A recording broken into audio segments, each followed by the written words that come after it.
আসসালামু আলাইকুম রহমতুল্লাহি ওয়া বারাকাতুহু। আপনারা কেমন আছেন? আশা করে আছি অনেক অনেক ভালো আছেন। আমি একটা বিষয় নিয়ে চলে এলাম। আমি একটা নতুন পেজ খুলেছি। নতুন পেজটার নাম হচ্ছে ইসলামী হক।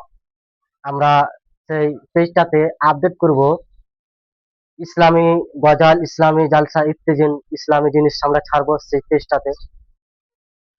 তো আপনারা এই পেজটাকে ফলো করে দিবেন। আমরা ইসলামের ভিডিও ছাড়বো সেটাতে। আপনারা যদি আমাদেরকে সাপোর্ট করেন তাহলে অনেক দূর আমরা আগে যেতে পারি তোমাদের দোয়াতে। তো আমাদেরকে সাপোর্ট করবেন আর পেজটাকে ফলো করে দিবেন। আমরা সেই পেজটাতে ভালো ভালো গজাল এইগুলো ছাড়বো। তো সালাম আলাইকুম রহমতুল্লাহ বারাকাতুহু।